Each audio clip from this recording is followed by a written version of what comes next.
Have you ever stopped to think about the fans behind a band? What is it about the music that keeps fans coming back for more? Or is there more? My name is Renae Lipsmeyer, and I am the host of this podcast, The Space Between Podcast, the podcast where we talk about the fans of the Dave Matthews Band. Each week, a fellow DMB fan joins the show to discuss their journey with the band.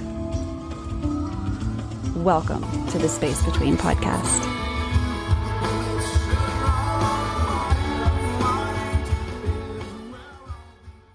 Hey guys, welcome to another episode of the Space Between Podcast, the podcast where we talk exclusively about the fans behind one band. If this is your very first time to listen to this podcast, we talk exclusively about Dave Matthews Band. If you've never heard of them or you're just now hearing about them, there are fans that are from the OG, like 91. There are fans that have just found the band. So the goal here at this podcast is to document all of the fan journeys, because if you've heard this podcast before or seen me online, there's one thing I say a lot, and I say 50% of the story of this band is the fan story. And so I'm here to collect as many as I can. Of course, today is no exception. I have a guest on the show to tell us all about his journey with this band that we love so much, Dave Matthews Band. So I'm going to let him introduce himself today. Tell us who you are, where in the world are you, and tell us something cool about you. My name's Michael Jures. I am from the greater Chicagoland area, currently Joliet. And if there's actually one music I love almost as much as Dave Matthews Band music, it would be Star Wars music. Well, thank you so much for being willing to come on this show. Listening to everyone's journey has been such a big deal for me. I love hearing them. And just so if you're listening to this and you're like, I bet she's already heard his story. I bet she pre-interviewed or she pre-interviews all of her people. Guess what? No, I don't. I've never heard Michael's story before. So as you're hearing it, I will be hearing it for the first time.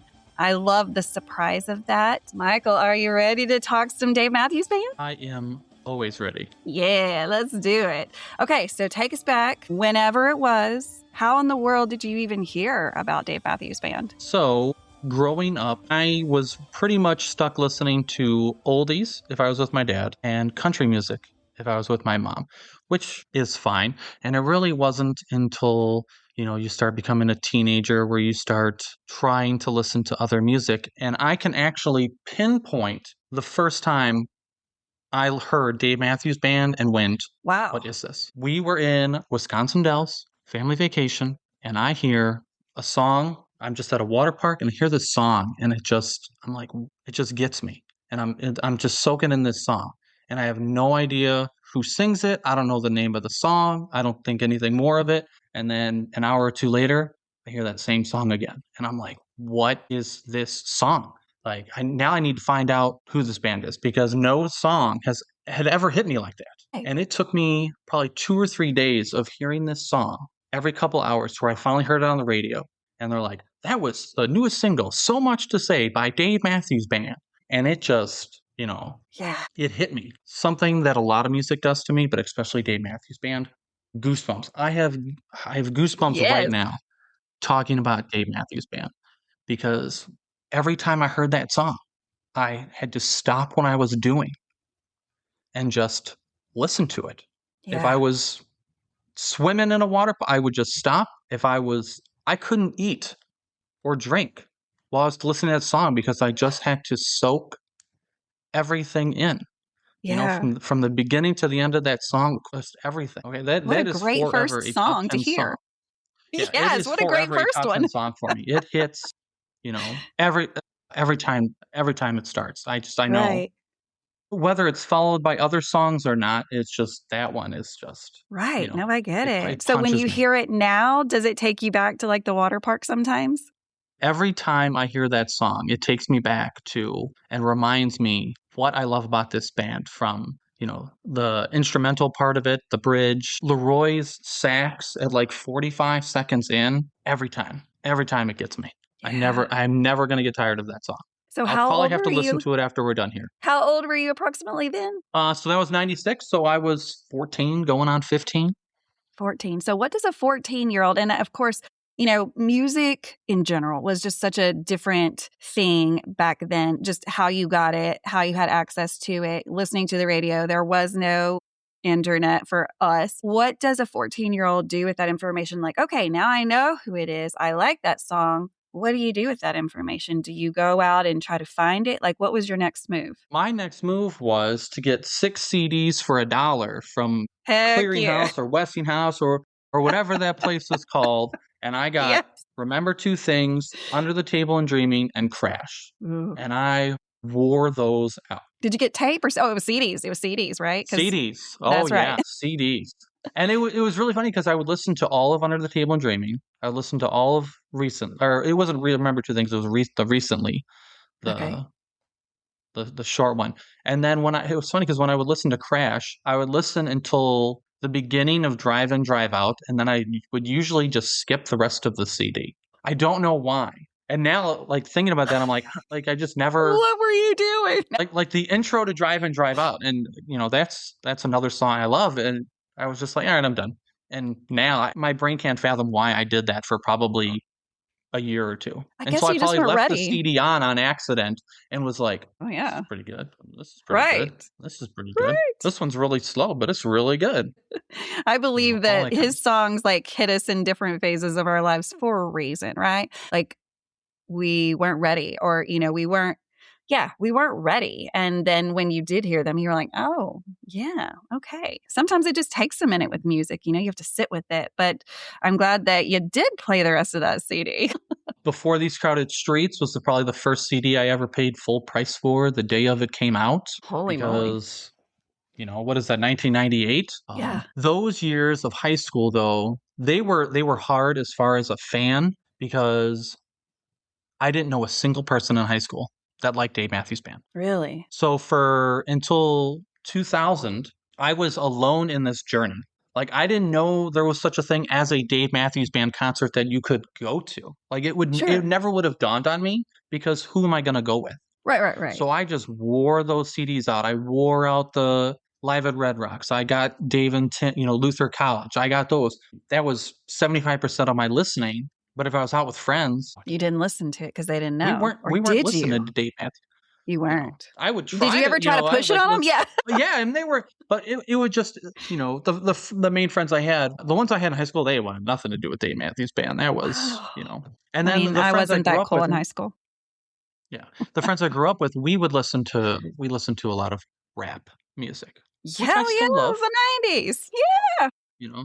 Or as far as I can tell, a band that is as different as Dave Matthews Band could be, but I would listen to a lot of ICP. I don't know if you know what ICP Insane is. Clown Posse. Insane Clown Posse, yes. Because I finally got to go and realize that other people liked Dave Matthews Band when I started to go into community college. And I met an awesome friend. I haven't seen him forever. I miss him. TJ, I'm talking about Dave Matthews Band. And he's like, do you have the Lily White sessions? I'm like, I have no idea what you're talking about. And he hands me, this CD with 12 glorious songs on it. And my mind, I'm like blown. Yes. Blown. Okay. The Captain on there, Raven. The fact that Monkey Man has never been played is criminal. That's one of my favorite songs. And as much as I love the Busted Stuff version of Bartender, the Lily White session of Bartender is just bone chilling, goosebump inducing, it's so hauntingly good. Yeah. So I finally had an extra outlet. I had somebody to talk to aside from just sitting at home listening to it and then having nobody. I had a friend. And I'm like, I need, yes. And then he's like, do you know what a BNP is? I'm like, I don't know what a BNP is. And he's like, here's a live show. Here's a live show. Here's a live show. So now I'm listening to, I listened to a lot of shows from 1999 and 2000. And I'm like, now I need to see them live. And I want to say my dad got me a pair of tickets for a Soldier Field show in 2001. And if you're going to pick a first show to go to, I would like to believe that night 2 of 2001, the infamous Pig Show, is a great place to start. My tickets, They weren't great. I could not see the stage. We were so far off to the side. I could see the screen. The only time we could see anybody is if Dave or Boyd came out far enough to like the edge of the stage. So those are the only two people I saw all night aside from on a screen. The minute that Gray Street hit, I listened to that that is the greatest version of Gray Street ever. I will not hear anybody else say this version from Spock or this version. No, this is the greatest version. At least, especially for me. Yes, because, right. You know, it's like 7 minutes long. It's crazy. The lyrics are, again, you know, they hit you. You know, then I get so much to say. I get so much to say right away, too. I'm like, are you kidding me? Wow. Like that Gray was Street was perfect. amazing. Yeah, so much to say. Anyone seen The Bridge? And then now when I look back at that show and you look at like, I don't know a lot of people that got Mother Father. Oh my God. Don't we all wish we could? Right? I got one of like the 5 or 6 Mother Fathers. Oh my gosh. You are lucky. I got lucky. Sleep to Dreamer. This is your first show. A lot of people had my first show, and I only told you my first show, I think I skipped like I didn't get If I Had It All. I didn't get I Did It. Like I didn't get the ones they were playing every night, but I got I got a very long Angel with Buddy Guy, which was interesting. You got Angel and Mother Father? Yeah. Oh my God. I got a very unique version of Satellite because one of the openers, Angelique Kidjo, I think was her name. So she sung part of it in some African language. And I'm just like, what is going on here? I'm making notes. I don't know if you can see that, but I'm like, okay, homework assignment. Folsom Field. Yeah. Night 2. No, not Folsom Field. Soldier Field. Soldier Field. Gotcha. And 7. Like if you go on antsmarching.org, I think it even calls it the infamous Pig Show because he teased Pig like I feel like 10 times during the show. He didn't play it, but I mean he teased it. He got that. They're still doing that, these guys. What is it up with teasing? I mean, they know that we want it. And they're like, we're going to give it to you, but for like 3 seconds. They're so smart. They're like marketing geniuses, you know? And even he mentioned Chicago a lot because the Taste of Chicago. I don't know if you've heard of the Taste of Chicago, but it's like a food festival. So that was going on. So me and my friend, we did that beforehand. So a couple times during the show, he mentions, you know, I went and had a beer at the Taste of Chicago and I had a hot dog at the Taste of Chicago. Chicago. Yes. And Soldier Field is a big place, especially when they have people on the field. So it was, I have no idea, 70,000 people, 60,000. I really have no idea. It just a lot. I left there and I was like, when can I go to another show? Right. I have to go to another show. It's addicting from the first one. Especially because by this point, I already knew, like if I had gone the night before, I would have heard totally different songs. True. But did you know that at the time? I knew that when I went to that show. I'm like, what did they play yesterday? Is that what they're going to play today? And my friend's like, no, they might play 4 or 5 songs from yesterday because they're the new the new album songs. But he's like, if they played, you know, an old song yesterday, you're not going to hear it today. Like there's like a 0.1% chance. Right. Because I've not been very many. Correct. Because I've been to at least one show where they played a song from the night before, and that was ridiculous. So how dare they? Well, it was it was a good way because it was Alpine. Maybe 2012, 13, something like that, where they played Halloween both nights. Dang. Are you going to complain about getting Halloween both nights in a row? Wow. Because you're like, what is, like, the first, like, minute of it, like, are they going to fake this into something? What is going on here? And then they just play the whole song. Oh, I haven't heard about this. Halloween 2 nights in a row. At the same venue or different venues? Same venue. Both nights Alpine. Yeah. Now, this is Alpine when? Again, I'm taking notes. I want to say 2013. Don't quote me. I want to say around 2013. Gotcha. Halloween times 2. Wow. Oh, yeah. This is a learning podcast. I don't know if you guys are you guys are probably not taking notes while you're listening to this podcast, but I am because, again, I'm receiving this information at the same time. And I'm like, holy shit, I didn't know that because there's so many shows that are recorded. You know, yes, there's the ones that have been like released officially, but then we do have access to so much more based on people that record and sent it out to the masses. And so have I heard every show? Of course not. So even if I have heard these, I don't remember that. So I want to go back and relive it. I mean, I've been to 94 DMB shows now. And holy moly. A lot of them, I hate to say it, they blur together. Where I'm like, they do. I remember hearing the song, but I'll be darned if I could remember what year that was. Like, I might be able to remember the venue, but Stay with us. We'll be right back. Welcome to Guide Through Grief. I'd like to share a clip from the podcast so you can get a feel for what's in store. It was definitely Dave Matthews Band. Their music became therapeutic. Steady as we go. There was one night Leslie was in the hospital when she was in a coma, and I had no other prayers. I had no other things to say. And I found myself just singing her that song a bunch that week. I really leaned into their music to get through. I'm glad you had Dave. Right. No, it does get blurry. I mean, that's quite a bit of shows. That's quite a lot. And I tell people that all the time. They're like, and then I'll be like, dude, I've met people who've been to like 300. I've met people Yes. that have been to 40 shows in a tour. Like, Right. I'm middle of the road compared to some people. It's true what Dave has said many times on stage or on XM. You know, I've got 35,000 fans and they all come to every show. You know, it's just it's common in this community of fans to just how many can I fit in, you know? And I understand that train of thought because I literally will not plan my own family's vacation until Dave Matthews Band has released their tour dates. Cause I'm like, no, we've got to like fit this in, you know? I've missed a few weddings for concerts. That's for sure. Do they know you missed it cashed for in a some show? favors. Yes. The one they definitely knew, and the other one I was going to miss the show. I was going to miss it, and then the day before, the bride found out, and she's like, Just go. "Tell Michael he can go to his concert. Don't make him come all the way." Because I was at Deer Creek night 1, and I was just going to miss Deer Creek night 2. And she's like, "Just tell him to stay." So then I had to find a ticket because I came with a group of friends and I made sure they all had tickets. But I'm like, well, now we Right. got to find a ticket for me. Easy peasy, right? Tickets are always there. They're always there. You know, they can say shows are sold out, but people sell their tickets. There's always something last minute that comes up with people. You know, life happens. People get sick. People blah blah blah, and there's always tickets. And so that's kind of a beautiful thing that if you didn't know, now you know, right? Like again, this is a learning podcast. Yeah. You're going to learn some inside deets on how people do it. And you've been to 94 shows. I would say you know how to do it. There's been other times where I've had to buy a ticket the day of, but that's just because those are impromptu plans or couldn't buy tickets. Oh yeah. You're in for a ride. You're in here for a ride.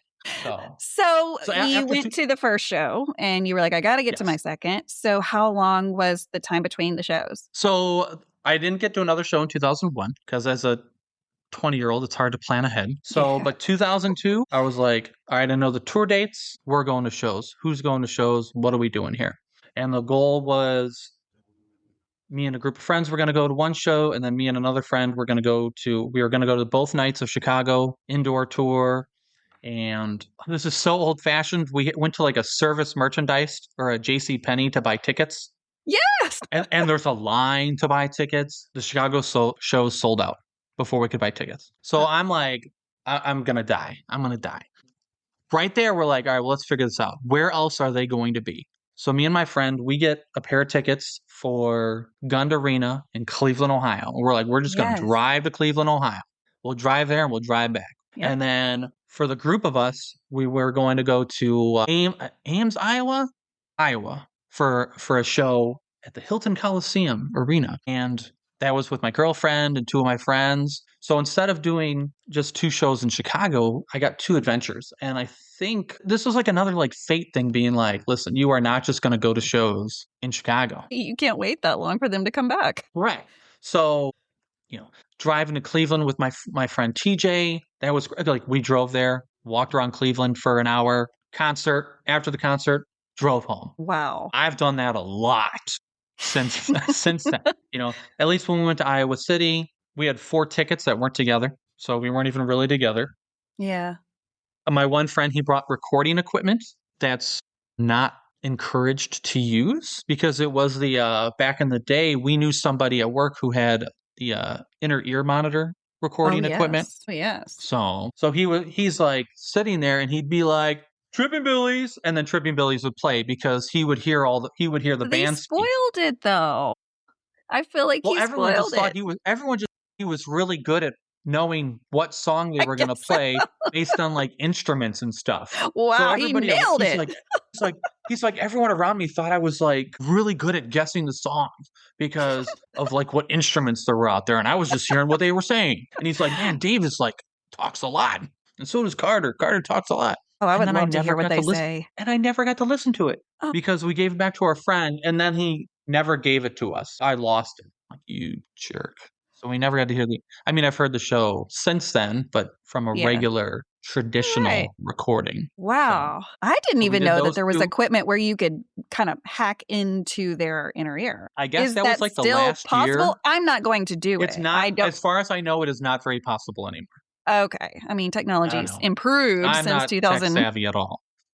No, me either. So then 2002 is a year that has a spring tour and a summer tour. So summer tour, I don't recall there really being a Chicago show. So I was going to do both nights of Alpine Valley because it's close. I've heard great things. I was super pumped. So again, I was going to do the first night with one friend and then two other friends were going to join us for the second night. And fate steps in again. And this is probably the most drastic trajectory change of my fandom. Okay. Because I feel that if I had gone to both of these shows, Alpine Valley, I would consider my home venue. But because of something, I now consider a different venue my home venue. Okay. So Yes. I had to go to a wedding and not miss a wedding.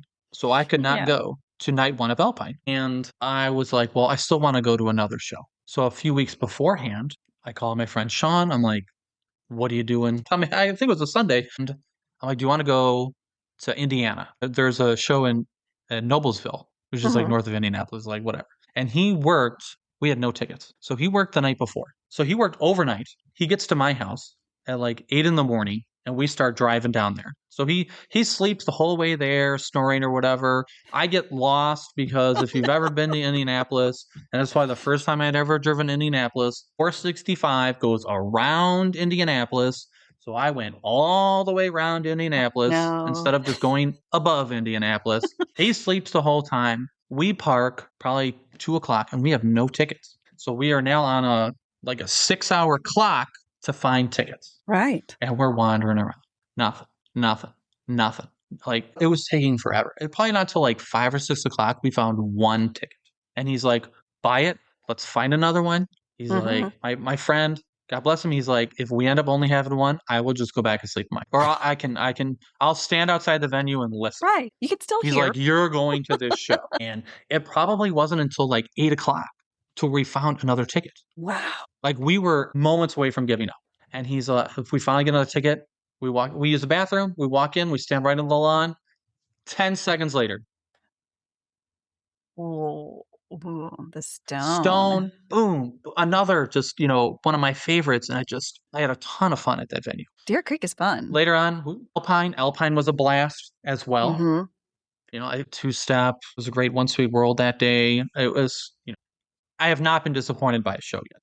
No. And so that Christmas, I'm at my aunt's and I'm talking about Dave Matthews Band with my uncle, who lives in my Uncle Larry, my Aunt Lou. They live in Hartford City, Indiana. And I was telling him about how I went to the show in Indiana. And he's like, oh, Deer Creek. He's like, we only live like an hour from there. If you wanted to go there again, you could come and visit us or you could stay by us. Awesome. I'm like, well, I might have friends. Oh, your friends can come. I'm like, are you serious? And they were over the moon for it. Oh. So 2003, me and 3 friends go to my aunt and uncle's for like 5 days. And we go to the concerts in between. And so now, that has become it's not what it used to be, but I still go and stay by their house virtually every year and go see Dave Matthews Band at Jures. How cool. It's like a tradition now. Yeah. And I brought 3 friends, and then I brought 2 friends, and then I brought 4 friends a couple times. Now it's just me and my brother because we've, people move and grow and all that kind of stuff. And now it's where we, we'll spend like one night there, but it's just there was a good 10, 15 years where it was, my friends are texting me in January, February. Do you have dates yet? When we visit your aunt and uncle? Right. They almost look forward more to visiting them than they did to the concerts. And it was It's not like we just went there and they like stayed off to the side. It was like we visited with them, talked to them, Right. had a great time. And man, my Uncle Larry could cook. We'd have that 2 o'clock meal before we leave to go tailgate, and it just I Wow. would not need to eat anything until after the concert Right. because oh yeah, oh yeah, and it That's was amazing. whenever I'd get home from those, I would always be so tired because Mm-hmm. as the de facto leader, because I'm the organizer, I know everybody. Even though I'm bringing my brother, I'm still the one who coordinates. So it's my aunt and uncle. So like, Right. I'm always the first one. I'm always the first one up. I'm always telling everybody what to do. I'm always, making sure we got ice, and I'm Yeah. making sure we're Yeah. leaving at a good time. Right. I'm the member of the warehouse fan club, so I make sure we're getting tickets and Yeah. all that kind of stuff. So I consider Deer Creek my home venue because I've seen 40 shows there. Wow.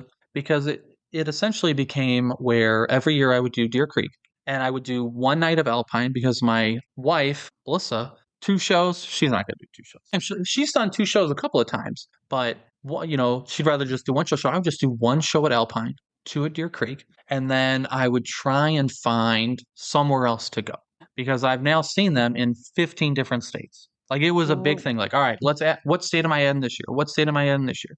Because I added the state like right away because I went to the Central Park show. oh my gosh.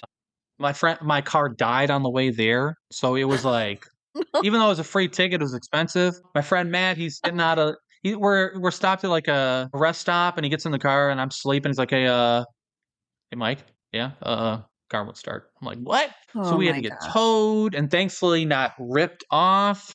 I paid a Yeah. reasonable price to get my car fixed, get to Central Park. I don't know if anyone else had the same experience, but Central Park, getting into that show was a disaster. I It probably took bet. 2 hours. 2 hours to get inside, and you feel like Yes. cattle or penguins. Seeing the videos, Like it looks like y'all were. they checked for your tickets twice, Dang. and it got so bad. I got separated from my friend. So I watched the whole concert by myself. He watched the whole concert by himself. It is what it is. You had a good time we though had to still? listen. Yeah, I had to listen to the first 4 or 5 songs well in line. Like it wasn't until like 7 Oh, songs in where you could see the band because the line was just a disaster. I bet. I can't imagine. And then right after the show, drove home. Wow. Wow. The things we could Yeah. do when we were young, right? I did that I've done that 2 or 3 years ago. Yeah, I still My do. I still do that. That's amazing. How far was the drive for you?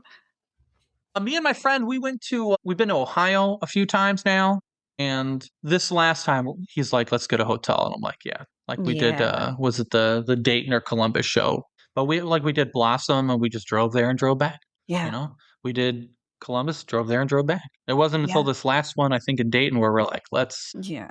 If you can get a we're hotel, I down. mean, and that's just an extra cost, and I get that. But there's so much now, and I don't know really kind of when all of this started. I know that the community of fans has always done like tailgating and stuff, but now there's so many fan-driven events that happen before shows, after shows, the day before the show. Like there's so many opportunities to do so much more within Dave Matthews Band community than I think there was in the past. And so now, like, it's almost like a given, like, okay, well, if I'm going that far away, I'm getting a hotel because I want to spend time with the people that I love, right? And I only get to see them at Dave shows.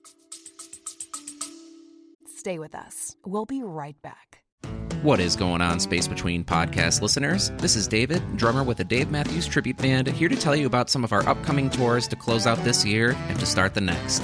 We are super stoked to be hitting the road December 26th through 30th for our Gamblers and Robbers New Year's Eve run to close out 2025. We're going to be playing some of our favorite venues around the Northeast for this mini tour, so we hope to see some of our usual faces there and newcomers to ring in the new year with us. Then, after a short break to start 2026, we're going to be hitting the road for the remainder of our Tomorrow We Die tour. This winter tour will feature dates in the Northeast and Midwest in January, with a run down to the Southeast and Florida in February. Moving on to March, the highlight will be going out west for usual stops in the Colorado area, but then this time making it all the way to California for 4 shows on the West Coast, which we could not be more excited for. Go ahead and grab your tickets at thedmtb.com, and we hope to see you on the road. Enjoy the podcast.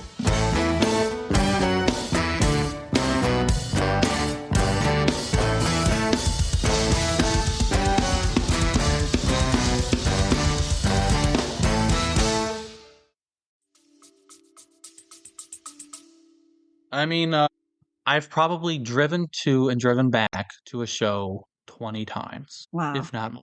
What was the max time on those 20 trips that you drove back after the show? Like, what was the longest trip back home? Probably the Central Park one. Okay. How many hours At did least that all take? the other ones that we've driven, 14 hours, 13 hours. Did y'all I stop don't know. and like sleep in the car, or you just There's did two of it? us. One sleeps in the car while the other drives. We're Oh, good. yeah. Yeah. So, because we drove to Atlanta. We saw the Piedmont Park show, but we did a hotel. It's an amazing show. I'll tell you what's really show. amazing. So, who would have thought that my wife, Melissa, who shares a birthday with Mr. Leroy Moore, so they sang happy birthday, and because, it was right at her birthday. And then what song do we hear from the Allman Brothers Band? Melissa. I mean, I'm As sure she corny loved as it that. is, I was just like, Oh I my thought gosh. it was the greatest thing in the world. Yes, it was perfect. I've driven to Texas twice, Yeah. but I've actually managed to see them a bunch of times in Texas. Yeah. The first time, my sister, she wanted to go to all 30 ballparks for Major League Baseball in like a 5-year yeah. span. Huh? And I'm like, well, if you go to Houston, can we try and go so I can also see Dave Matthews Band? Yes. So we saw Dave Matthews Band, baseball game. So I got to see him at the Woodlands, and then a few years later, me and my friends, we did a road trip and we went to the Woodlands and Dallas for Uh-huh. Dave Matthews Band. And then the last 2 family vacations that we have taken have been conveniently scheduled to where me and my wife can go to a Dave Matthews Band. I mean, you just have to. So we took If my you can. mother-in-law to Houston, and so we had date night the Mhm. first night we were there, so we could go to Dave Matthews Band. Yes. And then this past year, we went to St. Louis and conveniently went to Dave Matthews Band. We even met up with my good friend Tony. That I've done a lot of travels with my friend Tony. A lot of the Ohio shows. Another great memory of a show is a Dave and Tim show. I've only done a few of those. I did Elliott Hall in Purdue, and then the next night they were playing Carthage College in Wisconsin. I did not have tickets. My friend Mhm. Tony did not have tickets. So we drove up there, and there we are wandering this college campus looking for tickets. And I would say it's not easy. It was not easy. And fate smiles on me again because we find a person who has 1 ticket. And we look at each other. We're like, one of us is going to this show. Right. Okay. Yes. We're not buying the ticket. And we're like, I'm fine. So we flip a coin. Whoever wins, they get to go to the show. The other person can continue to wander around, try and find a ticket, or they just take a nap in the car. I lose the coin flip. I'm devastated, but I'm happy. My friend Tony, he still gets to go into the show. So off he goes. I'm now at the point where I am just chilling at the box office, waiting to see if they release any tickets. 2 people, this couple, they cut in front of me and got tickets. And I was like, because I'm not paying attention. I'm talking with people, and I'm like, Mhm. cut me up. And maybe 5 minutes later, it's probably 2 or 3 songs into the show, they release 2 more tickets. Me and this other guy that I've been talking to, we get tickets. We're high-fiving each other. Like, I'm like, give me the ticket. I go in. It's in a gymnasium. It's flat ground. I show the usher my ticket because I'm like, I don't know where I'm going. He wanders off and directs me front row center. What? I am like 8 feet from Dave Matthews and Tim Reynolds. I'm looking at the guy next to me who came in there, and he's like, we're like, Yeah. Yeah. the You best were not coin flip I expecting that. ever lost. Exactly. And it's funny because when I got home that night, the sticker for the seat was still stuck to my butt. So I got an extra souvenir. I'm like, well, this is where I was sitting. Yes. And my Could your poor buddy friend even Tony, believe that? my poor friend Tony, he's like, I couldn't hear Dave talking. I was like second to last row. And I'm like, part of me was like, I'm happy. But then I'm like, oh man, like if only we had just waited and we bought those tickets together. But Yeah. that's just how it is. You had to do it was right at the moment. Yes. And like Tony is a perfect example of one of many people that I am friends with because of Dave Matthews Band. Yeah. Because I didn't know anybody else enjoyed this music. And then I'll name drop in the Please do. antsmarching.org forums. I spent so much time on the Deer Creek page. I have developed so many friendships. Okay. one of them was a guest on your show, which is why I was like, I need to do this show too. My friend Brandon Peters, Yes. you know, like I He's met an him amazing tailgating podcast. at Deer Creek. Oh, he is amazing. Yeah. Yes. After you're done liking and subscribing this episode, go find the Brandon Peters show and watch his Yes. stuff. It's good stuff. Yes. Thanks for the plug there. I met my friend Sean, a different Sean the Kid. That's our name for him. I met him night 3 at the Caravan, like in the crowd. He's like, I'll be wearing a Cubs number 41. Come find me. And so we hung out all day. So we still talk all the time. We run into each other at shows all the time. We talk excessively. But I mean, I met him at a Caravan show. Yeah. Like we became best friends at a Caravan show. Yep. Another guy, Kevin, talked to him all the time online, texting him. When do I meet him? Charlottesville 2010. Wow. Like in between the opening act and DMB coming out, we meet up and talk for like 5-10 minutes. Wow. He lives in Indiana, I live in Illinois, but we're going to run into each other and meet in Charlottesville, Virginia. Did you know each other were going, or did it just kind of happen? No, we knew each, like, okay. I was texting him because I went to both nights of Charlottesville and he was only going to night 2, so I'm texting him during night 1 because he's like, I hope they don't play this, and right. And the goal was to meet up with other people, but he was the only person I managed to meet up with. Possibly the silliest person on how we met was I have a friend Mike, and we're talking on the boards and everything like that. And one time after Alpine Valley, my wife gets home from work and she's like, this lady at work was talking about how her husband went to Dave Matthews Band over the weekend. And I'm like, oh, that's cool. And she's like, yeah, and his name is Michael too. And I'm like, that's cool. It's like, yeah, and he works for Walgreens too, because I worked for Walgreens at the time. And she's like, and he's a manager too. And I'm like, so this guy likes Dave Matthews Band. His name is Michael. He works at Walgreens, same position. And his wife also works at Target. My wife jokingly is like, you're not living a double life, are you? Right. Like, it sounds like you. So I'm like, she's like, does he wear flannel? Because I wear flannels a large majority of the time. And she's like, no, he don't wear flannels. And then my wife was like, okay. Yeah. All right, we're good to go. And maybe 6 months later, I'm on the message boards and this guy's talking. And I'm like, I think this is that guy. So I DM him and I'm like, does your wife work for Target? And he's responding like, how the hell do you know that? Right. Yeah. And then I explain the situation and we meet up at the parking lot of Deer Creek like later that summer. And it was just, now we talk to him all the time. That's wild. I have all of the similarities there. Chats. Oh, yeah. Well, it was. I thought you were literally going to tell me that it was you, but like a different. No. It was so crazy. Like I was like, who? That would not be on a public broadcasted podcast. Hey, man, it would make it a lot of fun. Yeah. I went to Red Rocks, also short of a ticket. 2005. So I went with my wife. 2005. We went to night 3. We only went to night 3. Bless. I talk about that show so much. What made that even more great was the adventure, because it was me, my wife, her cousin, and my best friend, and they're married now. That was essentially their first date. Cool. At their wedding rehearsal, I wore, although I shouldn't have worn it because it don't fit no more, my Red Rocks t-shirt underneath my clothes for their wedding rehearsal. That's cool though. That's so cool.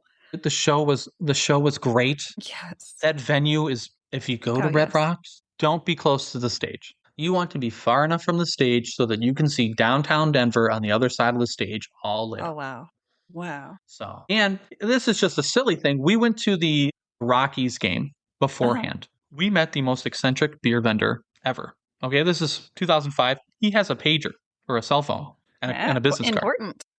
And he's like, if you need a beer, call me. And then we find out that he's working the show at Red Rocks. And he's like, if you need a beer at Red Rocks, call me. So my friend paged him or called him during the concert to bring him a beer. So cool. You had the hookup. And me and my friend Matt, we had to walk like 2-3 hours while the girls drank their WAP because we needed a 4th ticket because we only had 3 tickets. Right. Because the tickets were hard to get. And again, it was maybe a half hour before the show where we finally got a ticket. And walking the parking lots of Red Rocks is not fun. Because it's not one parking lot. It's here's a parking lot that fits 20 cars. Here's a parking lot that fits 40 cars. Like it was. Yeah. And then you're at altitude.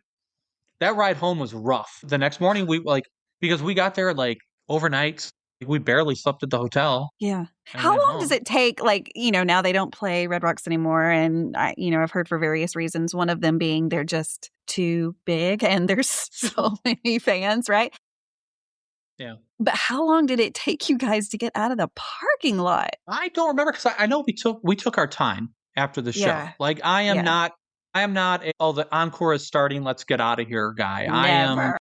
I'm pot committed to just, especially because when we go to Deer Creek, that's just more tailgating time. Yes, Like we will go exactly. back to our car and we'll get our seats back out.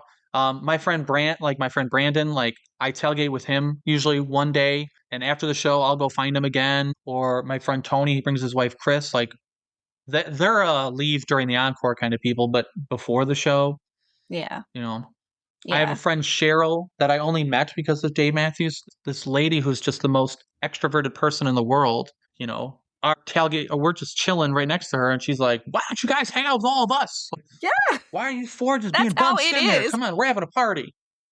Because then it was 2 or 3 years where it's like, "All right, where's Cheryl's Right. tailgate? Let's go." It's fun just to walk through the parking lot sometimes and see all the little groups and most of the groups are so welcoming, like, hey, come on by. Let's have some food or whatever, it's great. The year of the double Halloween, I went up to Alpine. I drove up there by myself because I Wow. had to work. Yeah. So I worked, went to Alpine, came home, worked, went to Alpine.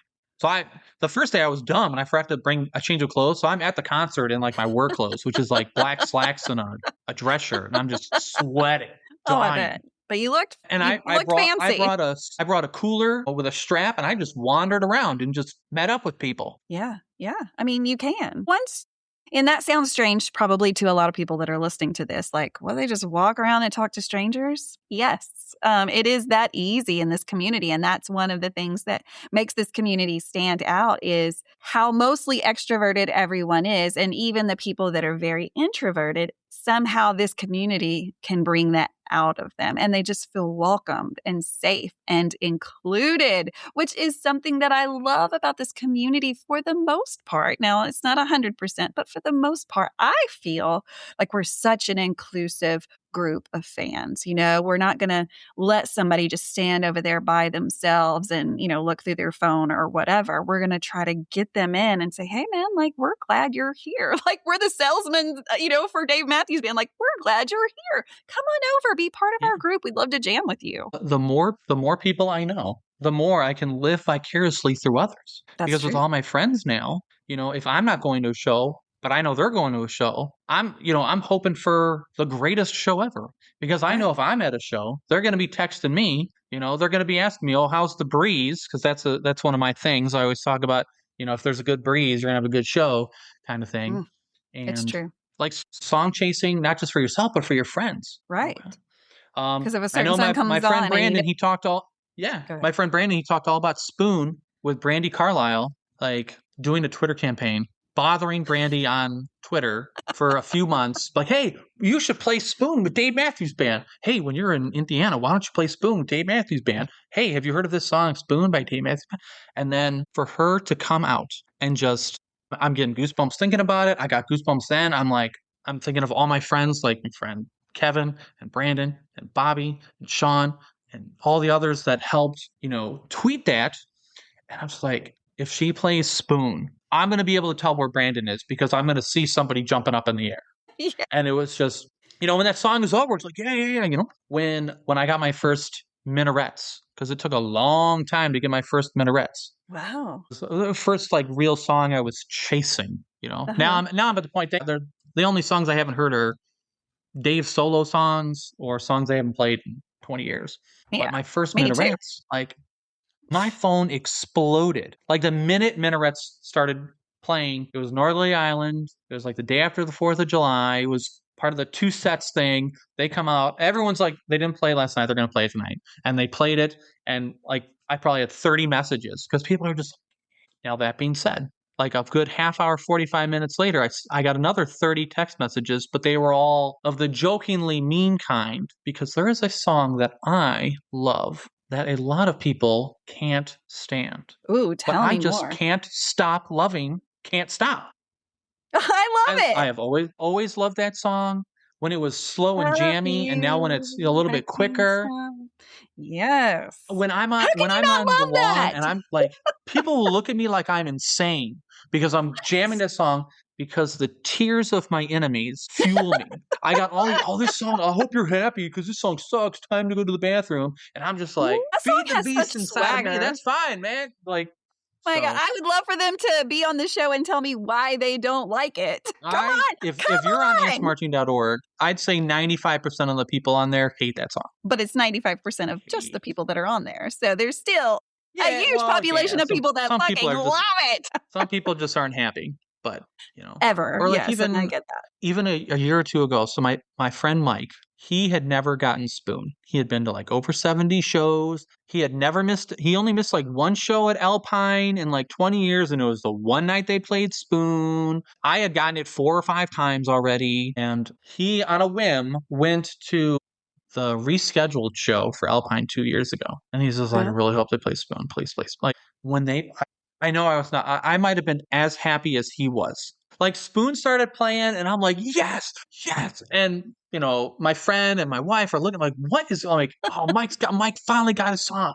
Yes. It's me and my friend Brandon, like we were searching for busted stuff, and like we finally got it together. That's like we were awesome. just like, finally, like we were going to shows just like in the hope like, oh, I'm gonna be so mad if they play it tomorrow because I went today, and I hope I'm the man. Because there was like I went to the first night of Chicago and he went to the second night of Chicago, so I'm like, well, as long as they play it, one of us will be happy. And then they still didn't play it, and it just like avoided the Midwest like a plague, and we're just like, But I bet secretly you were kind of like, okay, I'm so glad he didn't get it because that was going to be too much for me, right? Like I promise you, I did not feel it. I would have been happy either way.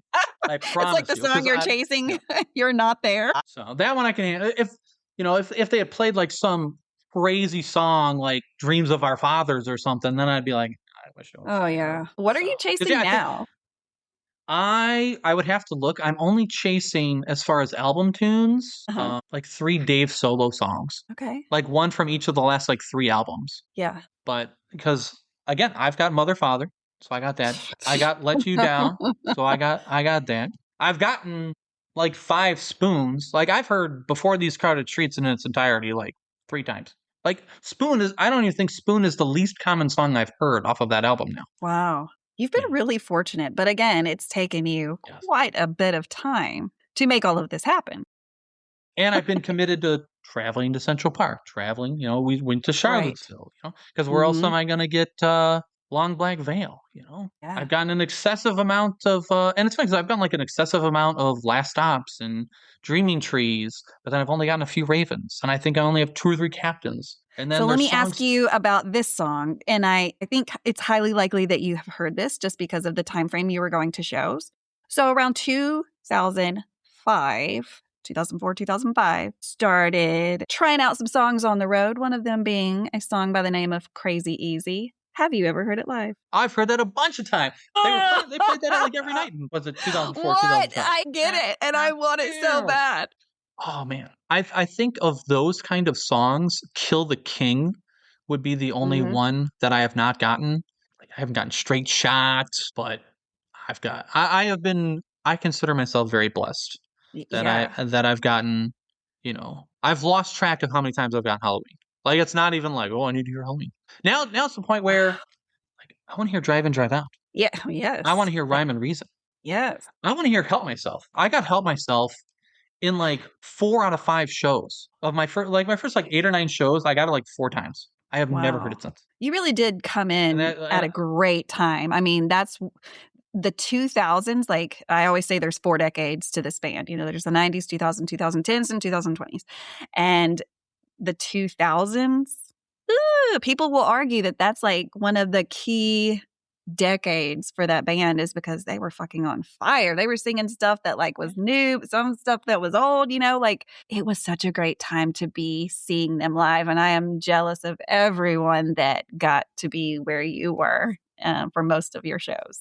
Again, people look at me like I'm crazy when I tell them I go see them so much. And then when you explain, I've seen them 3 nights in a row. and it's like no Mhm. repeats. No Right. no repeats. Right. In fact, I'll go 2 weeks later and I might only get 4 or 5. Or I'll Right. 2 nights in a row in different places and they're only going to repeat a couple songs. I think for the most part, people that are not diehards into Dave Matthews Band or people that just know them casually have no idea the size of the catalog that they hold.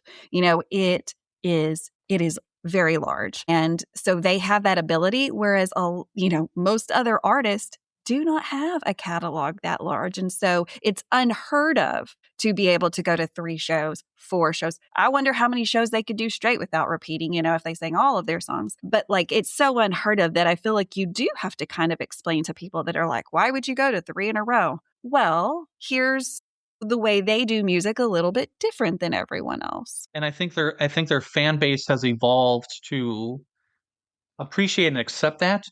Yes. Because and again, some people like if you're going to go see Taylor Swift, it's an event, but why Right. would you go see her 2 days in a row Right. if she's going to She play only has one 95%? secret song. You only get one Yes. surprise. But if the pomp and circumstance, if that's what you're used to and love, then Of go for it. course. Like And that's just I could such a totally see, different kind of show. yes. That's And like a again, large production. It's majority of just bands. right. There's bands Yes. like my dad saw Paul McCartney and he knew what the set list was going to be ahead of time because they just publish it. And it's just the same set list. And I'm just Wow. like, We are so spoiled as Dave Matthews Band fans. We're so spoiled, but I relish in it. I'm like, you don't even know what we have. Like we have such a thing happening. And that's, one of the reasons why I started this podcast, because I was like, this has to be documented because this has not happened a lot in history. And will it happen again? it's weird because I say I've been to 94 Dave Matthews Band concerts because that does not count my 2 Dave and Tim shows and my Dave and Friends show and the extra care because I consider it like when it's Dave and Tim, it is a totally different experience. I don't want to end this episode before we talk about your prop. Yes, I brought 2 props. Oh, okay. So anybody who knows me knows that this is my drink of choice at the tailgate. Mike's Hard Mango Punch. Mike's Hard. Like that's Yep. sometimes they name on call it. me that online. I'm not a beer drinker. I'm not a hard liquor drinker. Yeah. If I could drink sugar, I'll drink sugar. Yeah, I mean, it is better than no sugar. And then my other prop is based off of watching your podcast with my friend Brandon. If you want to guess what this is. So A spoon. you have now, but this is another one. So let's see. I don't remember what number I am. In the line of shows? I am number 1810. My goodness. Oh my goodness. For those of you that are not watching, tell us what you just showed. I showed you the Dave Matthews Band live at Wrigley Field double play box set. Wow. That's limited edition. But wow. I wonder how much it would cost, and you probably know. How much would it cost to go on any given website and get that now? That? I don't know. Thankfully, I don't have that problem. Like, you don't have that problem. I'm going to look into that. That's more homework for me. So you're making me spend money here, Michael. I knew this was going to be a hard ticket to get. So I had friends put in for tickets for this weekend. I ended up with 10 tickets for Saturday and 0 tickets for Friday. So I traded Saturday tickets for Friday tickets. And then I sold, not for profit, the other 4 tickets. And then I drank 6 of these in like 2 hours. And I had to work. I worked at a Walgreens downtown. Convenient. And my friend TJ lived 4 blocks from Wrigley. So I worked Friday until like 4 o'clock, did dinner with my friend. We bar hopped to Wrigley. We stayed out after the show until like 4 in the morning. I slept for like 2 hours. I went to work, got out of work. Dude, you're like the Energizer Bunny. We made my friend Mike Poske, we made him dance like a chicken at Hooters because it was his birthday. Why not? Okay. We then went to my friend TJ's place and we watched the old 1966 Batman for like 2 hours while we drank. And then we bar hopped. I will be honest, I was intoxicated. Yeah. And because we started bar hopping. We lost one of my friends during the show. My friend Zach, like he disappeared. No. Because he went to go get a beer and then we didn't see him for like 2 hours. And then it happens. I got number 41 at my 41st Dave Matthews Band concert. No way. During that weekend. And then after the show, do you think we went home and went to sleep? Probably not. No. I didn't sleep. because we were out. We're at like a Domino's at like 5 in the morning. Heck The yeah, that's the Domino's best was time. open. Yeah. At like 5. That's the only good time for Domino's pizza. 5 in the Where morning. because we went we went to this bar, we went to this bar, we went to this bar, and I met up with my friend Shauna, who I hadn't seen in forever, randomly at the bar because she had been at the show, and then we're bar hopping some more, and then I worked the next morning. Oh my So gosh. Michael, I can't thank you enough for sharing all of these really cool stories. I know that as people listen to this or watch this on YouTube, they're going to love every bit of it because like I said, I have notes, Soldier Field, got to listen to that. Alpine, maybe 2013, the Halloween ×2, got to Yeah. listen to that. So you've given me some things to do today. And hopefully you've given some homework to some of the listeners and or watchers. So thank you so much for sharing all of these fun stories with me.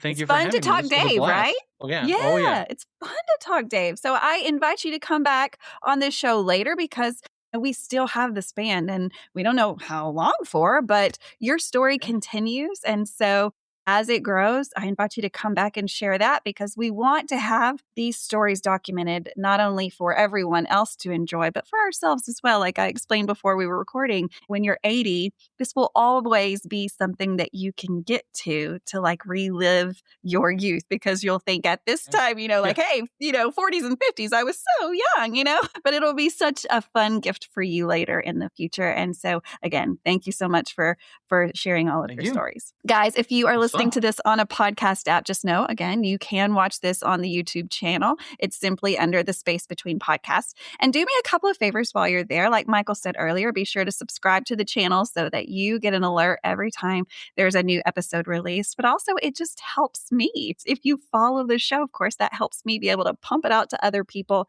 And the same on podcast apps. No matter where you are listening from, you can leave a review. And that also helps pump it out to other people that may have similar interest in podcasts.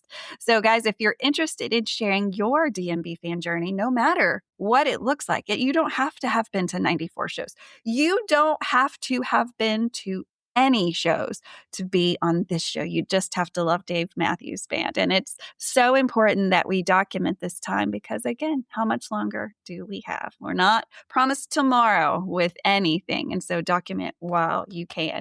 But guys, in the meantime, peace, love, and Dave Matthews Band. Burn the day away.